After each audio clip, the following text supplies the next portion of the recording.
This is a podcast all about Bears. You either cheering for this team or just pulling your hair. I like to take a minute, just sit right back and tell you how I became the #1 Bears fan. That boy is Benny Hunter. Cake on the mic, cake on the mic, cake on the mic, cake on the mic. People, this the intro. Sacramento, California, born and raised. And Antelope is where I spend most of my days. Talk bad about my team, you must be a clown. This is Keek on the mic, so you know you better bear down. Bear down. Hey, what's going on, Bears fans? Thank you so much for joining me for another episode of Keek on the Mic, the podcast all about the Chicago Bears. Like always, if you're new to the channel, make sure you hit that subscribe button and the bell notification to catch all Bears content right here on the podcast. So I just got done re-reviewing this Bears loss over the Minnesota Vikings, and wow, what a tough way to lose, especially when you come back from a huge deficit that the Bears are in. Obviously, the Bears fell to the Minnesota Vikings by a score of 29-22. But there was some good, some bad, and some ugly in this football game. And like always, you know, with all Bears games, especially this season, especially the Bears being in a rebuilding mode, my first question is, did Justin Fields improve this week? And my answer to that question is absolutely. Justin Fields got better this week. When we're looking at Justin Fields' stats, he went 15 for 21, 208 yards, a passing touchdown, and he also had 8 rushes for 47 yards, and that is not even including the 52-yard TD that was taken off the board due to a legal block in the back. So Justin Fields in the Chicago Bears offense, especially in the second half, he looked comfortable. Obviously, Luke Getsy was dialing up a lot of rhythm throws for Justin Fields. He had some incredible throws, especially the one to Darnell Mooney. And Justin Fields just looked really, really good today. And so now what I want to see from Justin Fields is have him start stacking these games. Obviously, he'll have another opportunity to have hopefully a pretty good game against the Washington Commanders on Thursday night. But that's what I want to see. You know, obviously, I feel like the Bears are going to lose a lot of tough games like this, where it's like last second, where it's like, okay, you think they have a win, but then they lose at the last second. There's going to be a lot of Bears games like this year. It's going to be a lot of heartbreak for Bears fans. But at the end of the day, I think what we need to understand, and the question that everyone should be asking, if you're a Bears fan, this is the question you should be asking after every single week. Did Justin Fields improve this week? And the answer is yes. Today proved that, yes, Justin Fields needs help. Right now, especially in this game, Justin Fields carried the team on his back. He had great pocket presence. Once again, he threw some great deep balls, especially the one to Darnell Mooney. Justin Fields looked great today, so I'm happy with Justin Fields' performance. Obviously, when you look at the defense side of the ball, there was times where it looked good, but in the first half, it was absolutely terrible. Obviously, once again, the Chicago Bears got down early by a score of 21-3 in the first half. And I think that's the thing that the Bears need to get better on. We have to stop getting into these deep holes where we start getting in trouble, where we have to claw and fight back to try to win football games. You're not going to win a lot of football games that way. But at the same time, you have to understand this team is young. We're still developing. So that is good news. You have to keep looking at the positives with some of the young guys we have on the roster. So I want to start off by looking at some other statistics. Obviously, David Montgomery came back. He only had 12 rushes for 20 yards and a touchdown.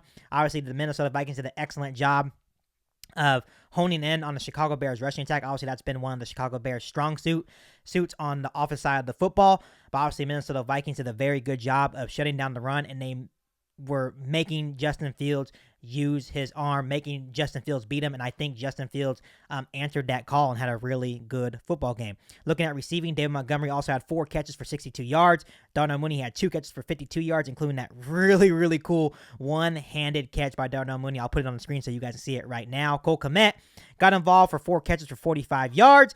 And, you know, obviously, I know the big thing for the game is Dante Pettis dropped 3 passes, and obviously that doesn't look good for Justin Fields on his stat line, but Dante Pettis had a tough game. And another guy that had a pretty tough game is Amir Smith-Marset. Obviously, that's the guy that we got for waivers from the Minnesota Vikings. He was the one that got called for that kind of iffy illegal block in the back on that 52-yard touchdown run that Justin Fields would have had. And then he also got stripped when we were trying to go tie the game at the end of the game. He made a nice move. Just a young and dumb move in that position. He has to understand where we are at the field and the timing of the game, right? He has to understand that make a play, get out of bounds, right? He was just trying to do too much. He didn't see Cameron Dantzler, the Minnesota Vikings cornerback, come behind him, and he just got clearly stripped. He will learn from that. I don't think Bears fans should panic. Obviously it sucks, but I feel like, once again, he's a young receiver. I feel like maybe the Bears can develop him to become something special, maybe get him more involved in the offense. And another guy that I was nice to see is Velus Jones. On his very first reception in the NFL, it went for a touchdown, so that was nice to see. But overall, the offense definitely found their rhythm in the second half, and that was really good to see. But overall, I'm happy with what Justin Fields did today for the Chicago Bears. Looking at the Chicago Bears defense, obviously not having Jalen Johnson is tough. But I have to say that Kyler Gordon and Kendall Vildor did the best they could. Obviously, it's hard to stop a guy like Justin Jefferson. Justin Jefferson had himself a day. So if you guys are into fantasy, he absolutely got you probably a lot of points. He had 12 catches for 154 yards.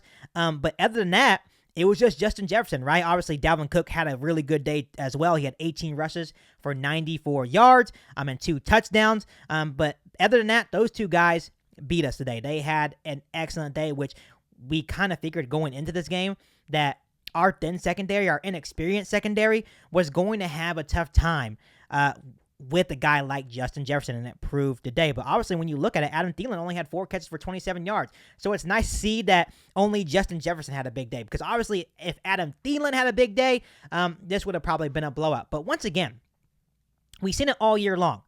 The Chicago Bears, and I'm just talking about the coaching staff here, they make adjustments at halftime. I wish the Chicago Bears can play 4 quarters of football to see what this football team can actually be, right? And like I mentioned earlier in the podcast, I'm getting really tired of the Chicago Bears getting down in big deficits, right? For example, they went down 21-3 in the first half. We cannot allow that to happen, especially when you're playing a team that can put up points like the Minnesota Vikings. So it's nice to see that the coaching staff has adjustments, and obviously that's just how it works. Sometimes it's just you're unable to stop the other team's opposing team's offense, and then you go into halftime, you figure things out, and it looks better in the second half. But I'm really curious to see what this Bears football team looks like if they actually put 4 quarters of football together. But like I said, there were some good, there was some bad, and there was ugly, right? But like we said, the Chicago Bears are a rebuilding team. They're going to learn from their mistakes. And all in all, Justin Fields had a good game. So as Bears fans, we want to see Justin Fields to continue to play well, to continue to develop, and to continue to stack these games together.